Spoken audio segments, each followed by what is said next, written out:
So this right here is the OnePlus 6T McLaren edition. I got this phone 1.5 years ago, and it's been a phone that I've actually never gotten to use too much until recently where I switched over to it. And let me tell you, boy, this thing opened my eyes up to not the fact that the OnePlus is good, but moreover to just how the market is right now. So $300 to $400 phones are pretty much one of the hottest segments right now. It's where most people feel comfortable spending their phone, especially in the Asian markets. And it really made me think, can used flagships be a better proposition instead of a brand new mid-range phone? So this is the 6T McLaren edition, and it has some killer specs. It's got a Snapdragon 845, it's got 10 gigs of RAM, 256 gigs of storage, it's got warp charging, and just a bunch of great features in it. And it is like for sale used. You can find it from anywhere from $300 to $350 to $360 for the top end model, and that's an excellent deal. Now, of course, this is the McLaren edition, so it does have 10 gigs of RAM instead of the usual 8 or 6, but for the most part, this is pretty much identical to the OnePlus 6T lineup, except for the addition of warp charging and that 10 gigs of RAM.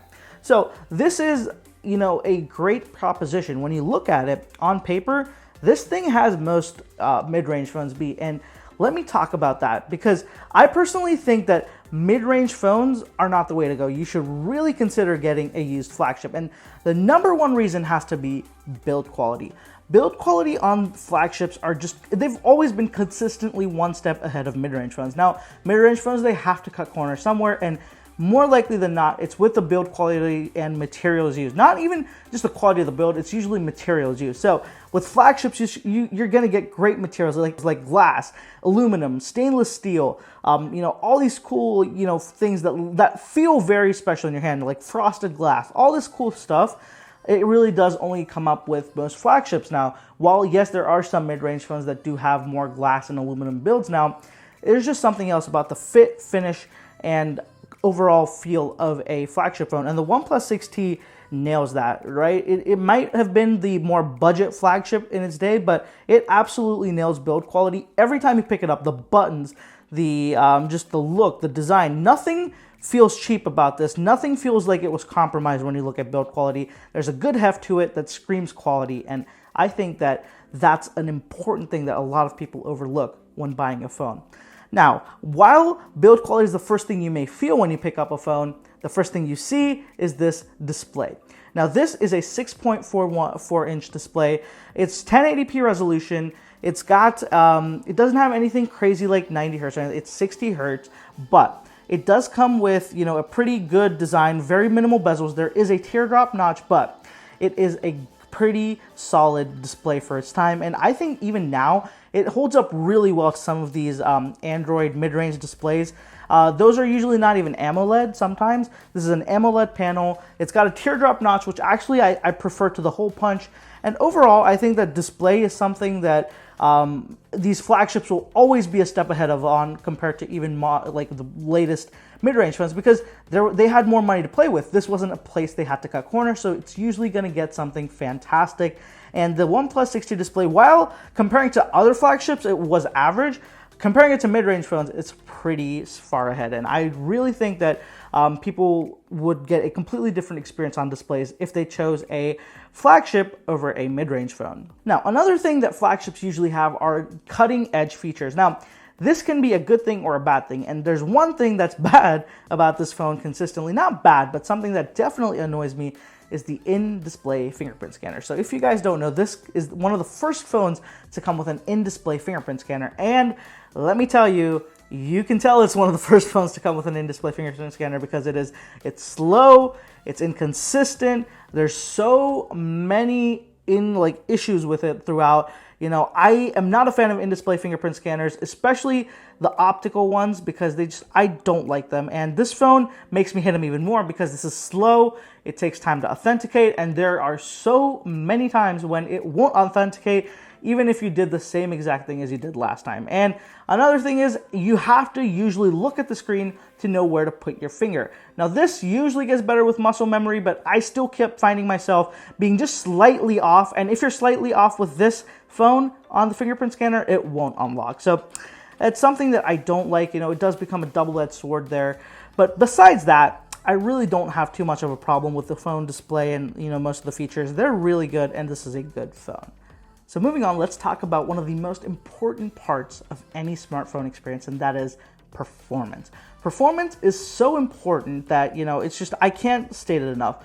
This is something that can make or break an entire user experience. And the performance on this phone, it is ahead of some of the latest phones. So I've been using the Pixel 4 before this, and that phone tended to heat up and get bogged down even with an 855, whereas the 845 on this kept up with every task I threw at it, never had a single slowdown, never had a single hiccup, and it doesn't get as hot. Now, this is definitely a thing I think that was a Pixel issue, but the 845 on this is a killer. It performs so well. 10 gigs of RAM really helps keep things feeling really quick as well. And it's just, this phone is amazing. I think that performance-wise, you are always going to get a better deal on a 2-year-old or 1-year-old flagship than you would with a mid-range phone. It's just these things are designed to last long, and certain companies are, but these just really hold up well over time. And the software optimization on the OnePlus especially, it keeps things going so well. Performance on this has been something I enjoyed from the second I picked it up till I put it down, and I had absolutely no complaints with this. And I just think that performance-wise, if you need something that's something that you're going to be multitasking with, doing a bunch of things with, a flagship is definitely the way to go. And as we talk about flagship performance, we got to talk about battery life. Battery life is also a very important aspect, and this is actually one aspect where mid-range phones will beat you out. Mid-range phones usually have a little bit of a downgraded chip. They usually don't have the highest performance chips, and the advantage there is that they don't require as much power. Not to mention, for some reason, mid-range phones usually get larger battery cells as well. So you get a larger battery and a more efficient chip, a less power-hungry chip, which just will mean you're going to get way better battery life. So battery life on this phone has been pretty average. I really didn't have too many complaints. So I got 5 to 7 hours of screen on time on a single charge. So that's not too bad, but it definitely did get me, forced me to usually charge up at the end of the day, which is more annoying than having to charge it up during the middle of the day for some reason. So around 7, 8, or 9 o'clock, right around dinner, after dinner, this phone would be dead, and I'd have to charge it back up to get me to the rest of the night, because I usually sleep around 1 or 2 a.m., and I keep using my phone till then. So no charge means bad. So I usually had to top it up at the end of most days to get me through the day. There were some days where I got through because I didn't have that much of a intensive usage day, but one charge will get you about 5 to 7 hours of screen on time. And if you are a moderate user, that should be good enough for you. So while on the topic of battery, we got to talk about charging. So OnePlus has always been really heavily invested in fast charging. They were one of the first to come out with the super fast charging, the dash charging, and they came out with warp charging with this phone. Actually, this is the first phone to have warp charging. So this is 30-watt fast charging, really good fast charging. But the issue is that OnePlus does not let you fast charge without their own proprietary power adapter and cable. So if you don't have those, you can't charge fast charge. So if you lose them, you got to buy the OnePlus one, or you're not going to be able to do fast charging. And I'm not kidding. You cannot fast charge without the proprietary plug. If you charge with any other cable and power adapter, you're going to get normal slow charging, and that takes forever, man. It feels ages compared to the fast charging on this. And another issue is that there is no wireless charging. So it really does come off. Now, most mid-range phones don't have wireless charging either, so that's not going to be too much of an issue for most people. But for someone like me that's already heavily invested in wireless charging and has wireless charging pads throughout the house already, this is a bit of a downturn, because I can't just plop my phone down. I have to have the cable with me wherever I am to top up the charge, and I had to top up the charge most times through a day, so it started to become a little bit annoying. So I definitely do feel that if they could, that was one place where they actually did miss out on. So moving on, let's talk about speakers. Now, this is something I usually don't cover nowadays in my phone videos, because speakers have just gotten so good. They're incomparable. I just can't compare them because they all sound good.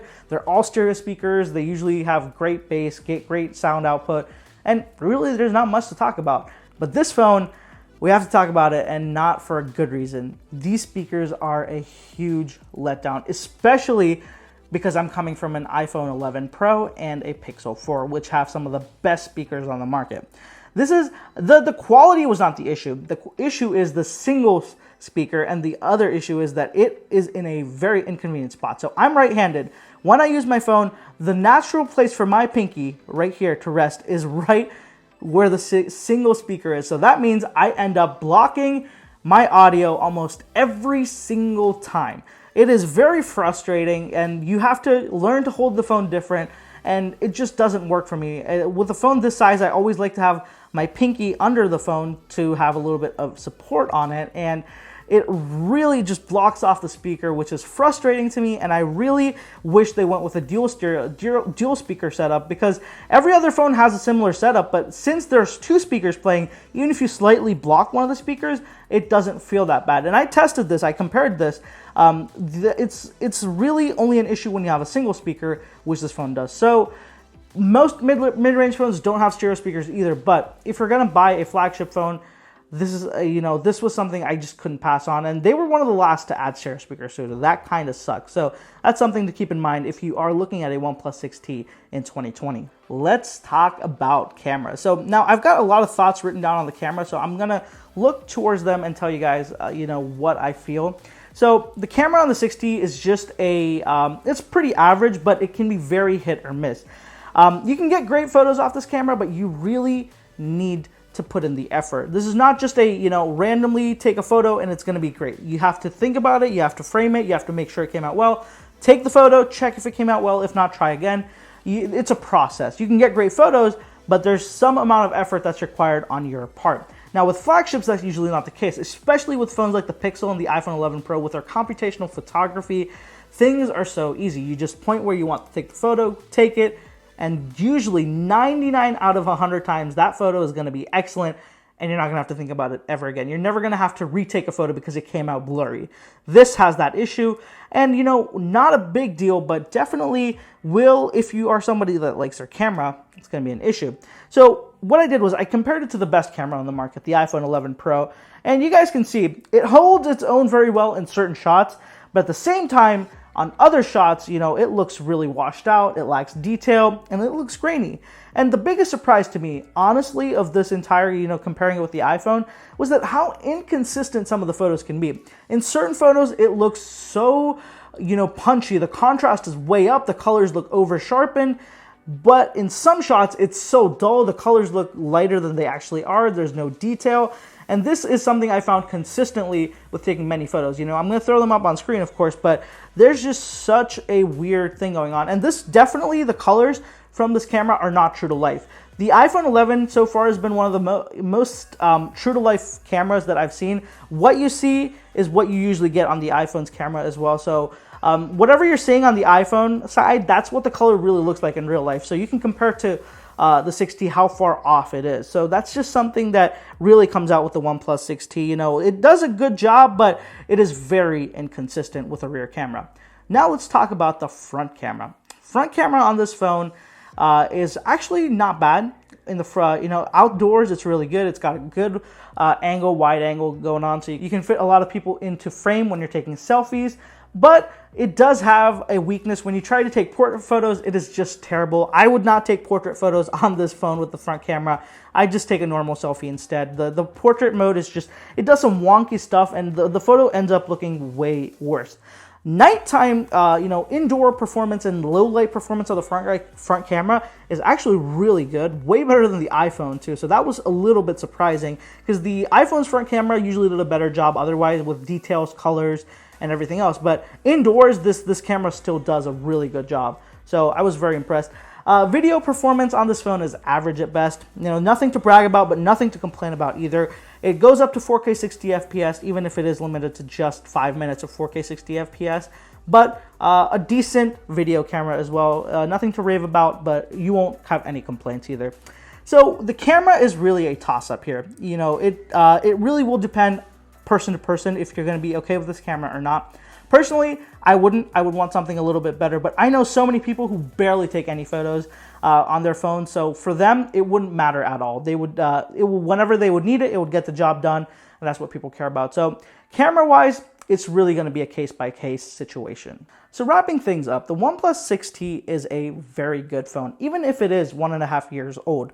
You know, there are clearly aspects that start to feel a little bit dated now when you look at it. You know, the 1080p screen only, the speakers, and, you know, the camera performance. But this phone is not bad at all. And when you look at it, actually, with OnePlus's weird thing, even though it's 3 generations old and people don't think about this phone anymore, this phone actually came out after the iPhone XS and the Galaxy Note 9. So this is not that old of a phone. It is a pretty recent phone. And if you guys are in the market for a $300 to $400 phone, this is actually something that will give you a lot of value for your money. And I really think you should consider it. That being said, I personally would not choose this phone. I would still buy a used flagship, but I would actually go with if I was looking at an Android phone, I would go with the S9 Plus, because that has stereo speakers, it has a way better camera system, has a better display as well, and it costs actually a little bit less when you look on the used market. So that's my thing here.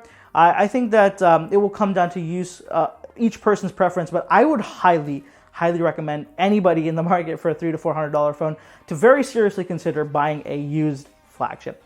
That's it for this one, guys. If you haven't already subscribed to the channel, be sure to subscribe and check out my other videos. And if you haven't already, follow me on social media. I'll have all the links right here. And I really just want to say thank you so much for watching this video, guys. Stay safe. I'll catch you in the next one.